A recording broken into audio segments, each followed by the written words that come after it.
Welcome to the Intuitive Therapist Podcast with Janis Cohen, therapist, clairvoyant, empath, and medium. Listen in as she takes a no-nonsense deep dive into real human struggles and how to resolve them. Janis will share channeled information from her spirit guide team, as well as the angels and archangels, to help you master your emotional, physical, financial, and spiritual destiny. And now, Janis R. Cohen.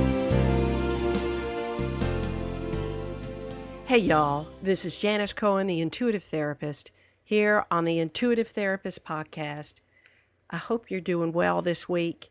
I've had a great week. It's Friday, preparing for the weekend, and I hope you have some good plans for yourself. I wanted to share something about self-worth today because the majority of my work that I do with clients is around self-worth, around self-confidence, and the ability to make solid decisions and take solid action on behalf of their lives. And today in particular, the topic of this episode is called Here's What Happens When You Give Other People Permission to Determine Your Self-Worth. And I really feel like it truly is the crux of the work that I do with people. And when I do work with people, one of the things that I have found is, and I know y'all hear it on this podcast too, is I feel like it is so important for me to share what I've been through. Not because I need to hear my own voice, not because of any other reason except that the majority of things that I help people with, I've kind of been through in one way or another. And so I just feel like it's a pretty powerful modality to help people. And today is no different. And when I think about giving permission to others to determine your self-worth, it is something that I had struggled with my whole life until recently. And I don't know the exact moment that I began to put all of my self-worth in the hands of like the boys and the men that I dated. Predominantly that's where it happened. But I found myself desperate for approval and acceptance from them over and over and over again throughout my life. And nobody taught me how to date. Nobody taught me about self-confidence. I didn't have any legs to stand on. Even though I was a bubbly and excited little girl, and for the most part, my personality hadn't changed much from that as an adult. And I have to say, I kind of love that about me. I'm still this, and I've always been a bright person in terms of my energy. But as a kid, and honestly for, like I said, most of my life until I developed my self-worth in my late 40s, I truly felt like an outcast. I felt like I just never fit in anywhere, and I felt largely misunderstood. And the reason that I felt largely misunderstood by others because I didn't understand myself. I wasn't taught, like I said, how to develop a sense of independence or how to navigate all of the potholes of pain that I experienced either in my social relationships or my dating relationships. And while my parents and siblings, they loved me and supported me, they wanted the best for me, I truly felt like I was left to my own devices to figure out what the hell was happening to me with all of these people and experiences that seemed to just kind of fail around me. And no matter how hard I tried to fit in, I was just not one to be a part of a big group of people. And oftentimes, I chose friends very naively. Those friends would later turn on me. And again, I would find myself in my own little world wondering why I wasn't good enough for people to stay friends with me or date me or include me or, treat me well. And I'm not saying all this so that you'll hear, I'm having a little pity party for myself. I swear I am not, but I'm just giving you an idea of what life for me was like. And then you see, here I am now. I really, back then, I was in a constant search for belonging and acceptance, but I could really never find it. And I felt resourceless. And that led me to making choices that were rooted in lack of judgment and poor insight all the way around. And I made more mistakes than I can begin to even tell you about. I swear. I felt like I was stepping from one pile of shit to the next. Even though there were great parts of my life. I had a good childhood, but personally, I just did not have my shit together. And as I grew older, this lack of self worth manifested in me naively trusting others and falling head over heels in love with many people who were not good for me. I gave them the power to determine my self worth, hook, line, and sinker. The buildup of all of that over the years led me to believe that I was, in fact, not good enough. I brought in experiences that seemed to reinforce that.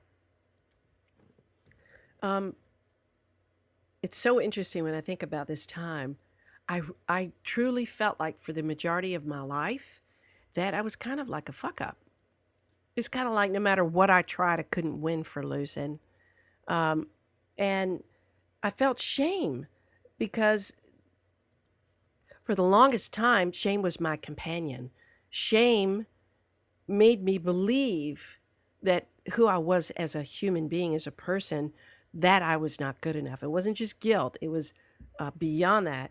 And then I not only I never recognized that, but I also had no freaking clue how to get rid of this companion called shame. And you know what? When we don't believe in our self worth, we begin to look for it outside of ourselves in people and in things that offer perhaps a temporary sense of worthiness. But you know what? That really never helped me fix what was lacking inside of me. And so I continued to seek validation outside of myself. Again, nobody taught me that validation begins with me. Brene Brown calls this hustling for our worthiness. And I just love that phrase, y'all, because it's completely true of what I used to do and what many of us do. Perhaps you do that. And trust me, y'all, I was hustling like a pro. I spent many years pining for people who were emotionally stunted and emotionally unavailable. And I'm sure you can imagine how all of that ended up. Yep. I found myself to be the fixer, the rescuer. And when I could do that and get some momentary sense of value and significance, I'd actually feel like I mattered, like I was important. But guess what? Never was that returned to me. It was always one-sided, where I was working so hard to help the other person that I never got back what I needed. It was never, ever even. And again, those moments didn't last long, because once I established that pattern of giving, not getting, I was once again left feeling empty with a constant need to get that high of worthiness that was determined by somebody else. So let's just say the feeling of not being good enough was reinforced over and over and over again. It's kind of lovely, huh? When we carry shame, though, I want to talk about this for a little bit. It makes it hard to be authentic. And it makes it hard to be who you truly are without the fear of being rejected, judged negatively, or socially isolated. If you can't be truly who you are, then you're going to pretend to be somebody else, right? Because you think whoever you're being that's not you is better than the real you. And I'll tell you what, the beauty of all the crappy times that I've had is that it led me to experience 2 relationships that were pivotal and essential to my growth and achievement of self-worth. And they were 2 relationships that caused me the deepest, most debilitating traumatic pain. The first relationship was 10 years ago, about 11. And this relationship totally stripped me of any just possible molecule of value that I had of myself. I was so badly emotionally and psychologically violated by this man that I suffered from PTSD for 2 years. And I had to go into therapy to kind of try to start fixing the brokenness that I had allowed to happen. And the next relationship was 2 years ago, where again, I accommodated to the needs of my boyfriend at the time, who was terribly conflicted about being in a relationship with me because he was looking out for his needs first, but I was a great catch and he liked to have me around. I was strung along beautifully. He was just wonderful at it. And it wasn't until I had enough of, really being like number 4 on the number 4 spot on his priority list that I finally, after one thing in particular happened, it was the straw that broke the camel's back, that I ended it.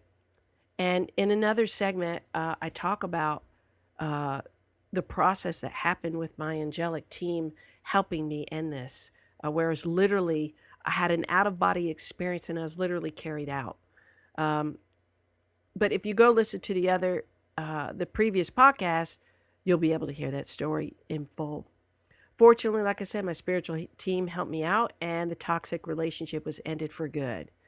And the result of these two incredibly debilitatingly painful relationships was I had no other choice but to develop clear and solid boundaries for myself about who I allowed into my life and how I would allow not only them to treat me, but more importantly, how I would regard myself and my choices. So I can thank these two cruel human beings simply because I needed them to be the way they were so that I could become who I am. And I've done a great deal of work on myself, and as many people who've been late bloomers in their late 40s, and which I can honestly say I'm a late bloomer, I found myself finally. And more importantly, I found my self-worth. The beauty of all of this, y'all, is that I don't hold any contempt for these people, these two teachers in my past. They were teachers. And they helped me become strong and self-confident as a woman. And I wouldn't trade a moment of that, oddly enough, for who I am now and how I feel about myself now and who I've become. So how can you stop the endless loop of giving others the power to determine your self-worth? That's the crux of this conversation today. And simply put, I'll tell you this. You have to stop looking outside of yourself for validation. And you've got to practice from just moment to moment. Forget about week to week or year to year. Moment to moment, day to day. The art of truly loving yourself and being that person inside you that you're seeking outside of yourself. So whatever you're looking for from other people, praise, accommodation, love, friendship, fidelity, kindness, compassion, excitement. You got to be that for you first. I had to learn that shit. It was hard. It was hard-earned wisdom. But that is the only way I changed my life, y'all. You've got to be who you think you're searching for outside of you. And then your whole life will change. You're going to draw in new and beautiful experiences as you raise your vibration. Understand that what you experience now is a full and constant reflection of how you truly feel about yourself and your life. If you're constantly having shitty experiences, constantly having things go wrong, I don't want you to blame yourself.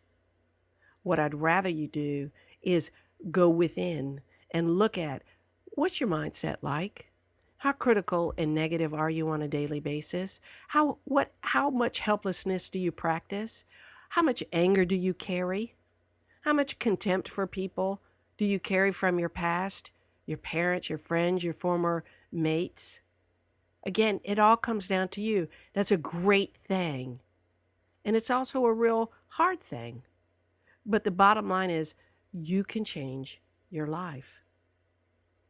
So you have to give yourself everything that you would outwardly seek. And then you'll be able to bid that shame a hearty goodbye for the last time. And I could tell y'all, if I can do it, you can do it. And I believe in you. I have faith in you. And if there's any way that I can be of service and help you, please, please, please reach out. Let me know. But also, I've done a lot of talking about self-development on my podcast. I can't remember how many episodes I have, but I have like 100 something. So go back and listen to some of these other ones if you have any questions about who you are, how to move forward, what challenges you face. And I really have a feeling that you'll be able to get some good golden nuggets. I always ask this, but I'm going to ask it again. If you have anything you'd like me to talk about, if you're struggling with something that you can't figure out, whether how to navigate through relationships or family or spiritual development, or it doesn't matter what it is, I always love it when people write to me and say, can you please talk about this? Or I'm struggling with this. It would be my pleasure to develop an episode around whatever topic it is, because let me tell y'all, you're not the only ones going through it. And so any one person that reaches out to me lets me know that I have the opportunity to help thousands. I love you. I hope this was helpful today. Please go within. Please stop giving your power away to other people to determine your self-worth. Stop giving your body away. Stop giving your mind away. Stop giving your hope away, letting it hinge on what other people say and do on your own behalf. And with that, I hope that you have a blessed day, a wonderful week, and as always, live intuitively. Thanks for listening to The Intuitive Therapist. If you like what you heard, the best compliment you can give us is to share this podcast with a friend. And be sure to give us some stars and a favorable review at Apple Podcasts or wherever you listen in.